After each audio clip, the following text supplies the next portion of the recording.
Morning,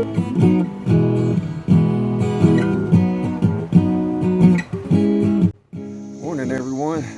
We're heading over to the food pantry this morning. We're going to go and see if we can help volunteer and talk to our friends over there. And we're not going to take the bus today. We're going to take a bike. Let's go.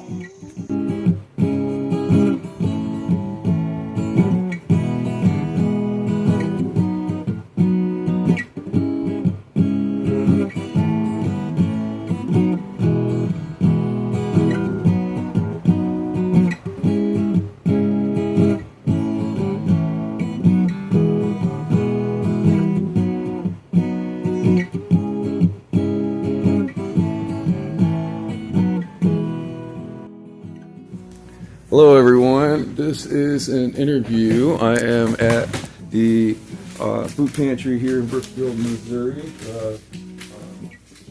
Ministries of Linn County, I believe. Ministries in Linn County. Ministries in Linn County. Thank you. And with me today is Deb Scott, who is one of the powerhouses here at the food pantry. It's been 20 plus years.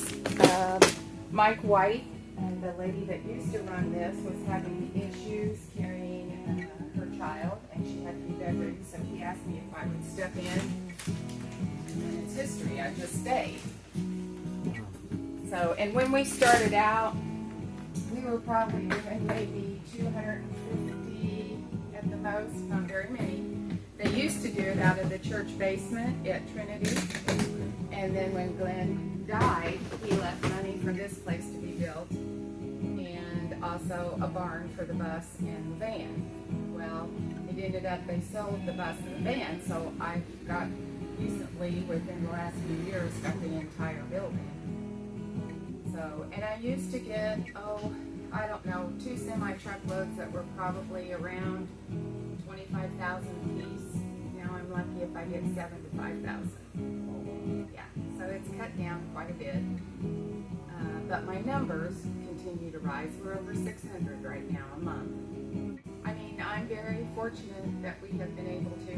We have had great supporters that have donated monetarily. So for the last few months, I have been purchasing food, which everybody knows that purchase food, money doesn't go as far as it needs to, but we're doing the best we can to stay open. Because if I wasn't purchasing food, I'm positive we would have shut the doors. Not completely, but we wouldn't be able to be open 5 days a week, which we are now, Monday through Friday, 9 to 11. I am certified through the food bank in Columbia, Missouri. I'm getting ready to go to my yearly seminar, which you have to do to get product. And it's an all-day thing. They just like to get us together so the different food pantries can come up with different ideas of how to raise food, how to stay in the community and be aware. They also help people with SNAP, which used to be just called food stamps, but it's SNAP now. And they help people with the process of getting started with their application, which is really nice. I've had a couple of them come here on my busy days and kind of go through the crowd and ask them if they're on food stamps or if they like to apply, if they qualify. Recipes that can be used with garden things that I get, just things to help them make something different and use the products that they get. I've noticed that sometimes there's recipes with some of the items Yes. that are given out. Yes. That's awesome. Yes. Sharing that Some of it knowledge. is some of the items that we give out, but some of it is, a lot of it is like produce, fruits, things like that they should be using in their diet anyways. So, and which, like I say, they can buy some of that at the farmer's market. I know some of that stuff is pricier than the not so good food. That's just living in America, I guess. Yeah, it seems to be going that way. Yes. I know there's a lot of people out in the community that have gardens that Yes. we were talking about maybe just everybody volunteering 30 minutes at a time and focusing on one garden, harvesting and then dividing up the food. However, maybe the person who has the garden gets a portion of it, so comes to the food pantry. I think that would be great. We used to have a garden out here, and the man that did it moved away. But he tilled it and seeded it everything, and then he brought as it produced, he would bring it into me. But he's gone, and there's been nobody that has stepped up to do it. So, but I do have a few that come in and bring me their extra produce. I've had a few call here lately, and I also have farmers that will bring me in a hog every once in a while and even process it. I have. University of Missouri Farms that brought me a couple of cows that they have processed in a hamburger. The farmhouse has also gave me sausage hamburger that they have processed. So I do have people out in the community that are willing to help. The only thing is in the summertime, people get busy with kids being home, vacations, and so I don't get as much through the summertime. That's when I struggle the most. You know, come fall, winter, with holidays, people remember, and want to help, and so I get more food then than I do right now. So right now, this is why we're struggling, is because, I just don't get as much food in the summer. And with the economy the way it is, even like I said, my food bank shipments have been cut down. They're doing the best they can too with what they get, but they have to distribute a lot of places, so they're doing the best they can. And my truck driver, he's awesome. He really digs and tries to find whatever he wants. That's wonderful. Yes. I used to be able to go on and order the things I thought people would use instead of waste. But you can't do that anymore because of the supply base. And I do have plenty of freezer space. I have 4 chest freezers, 1 upright freezer, 1 walk-in freezer, 1 walk-in cooler, and 2 upright coolers. So there's room. yes, and these have all been donated by very generous people as well. Yes. And You heard that, people. There's freezers and walk-in coolers that need to be filled, so if you have something you'd like to donate, bring it in. And donating to the food pantry monetarily is also, you take 50% of that off of the taxes. So they can keep receipts of what they have either brought in monetarily or through the processing of receipt there or whatever they bring in. That's really good to know. Yes, yes. And a lot of people do monetarily because we're tax-free. We're a non-profit, so we don't have to pay tax on what we buy, and they do. So some people just bring it in.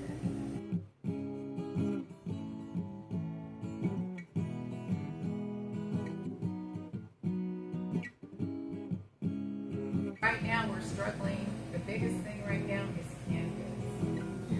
Yes. Anything perishable, honestly, as far as canned goods, pasta sauces, pasta, pancake mixes, syrup,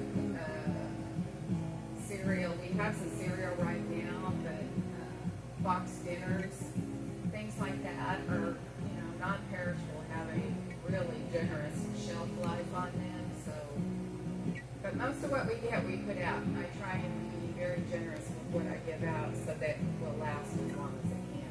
Because they can only pick up once a month. When I'm waiting on the next truck, sometimes things get pretty slim. But I always like to tell people, if you can wait, I have a truck coming in and you would be better off to pick up the day after the truck. And we get trucks the first Thursday and third Friday. And we also take people that would like to help unload. That's right. This is my passion, feeding people. I love what I do. I raised 5 kids. I've been doing it all my life. And I had 4 brothers. So feeding people has been my passion since I was young. My mother was an excellent cook, and she taught me how to make things go a long ways.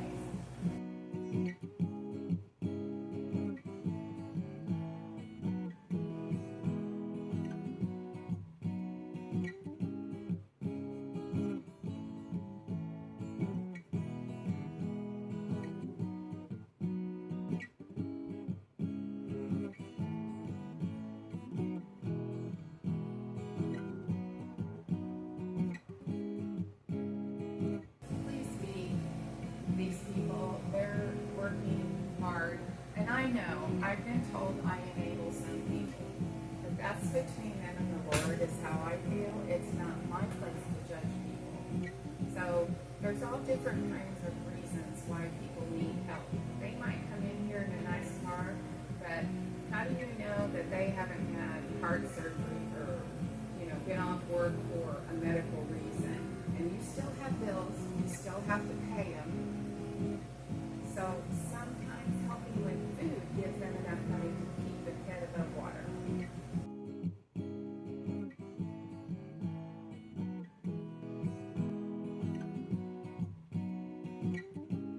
Came in and got food, and when her leg healed and when he healed, This is the smallest truck I've ever seen. very nice monetary donation because they appreciated the help that they received.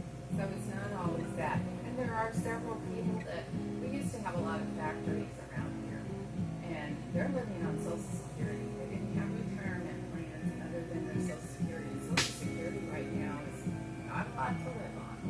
In the day, it might have got you somewhere, but with inflation the way it is, and a lot of these people are still paying rent, utilities, medications. Even though they're on Medicare, you still have to have a spend down and whatever it takes, to get to the point where it's covered. So there's a lot of reasons why people have to come in and get this. We have a lot of elderly. We have a lot of people who are raising children. We have a lot of grandmas who are raising their children. And it's hard on them. So, like I said, we're doing the best we can, but please don't judge those that come in because they need it for a reason, and if they don't, that's between them and God. I won't judge them. It's one of the beautiful things about food. It's the equalizer. Right. Everyone needs food. Sure, you bet. That's what I Doesn't say. matter. Okay, so these are families that have 1 to 2 people in them. So we're going to start here because this is the oldest. We use the oldest first and then go to the newest. These are families of 3, 4. So these are going to be for anybody that has 3 to 4 people in them. And then if we have a 5, 6, or above, like for a 5, you're going to take one of these and one of these. Same way with the 6. It'll be a 4 and a 2. And if you do an 8, 7, it'll be 2 of these. Okay? And when we're done with those, then we start up front. But for right now, we need to use these first. Cool.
A special thank you to Deb and Richard and all the other volunteers that make this possible. If you have the means to donate and would like to help, please do. Whether it be monetary, whether it be food items, or whether it be your time, or all of the above. Notice that the demand is increasing and the supply is decreasing.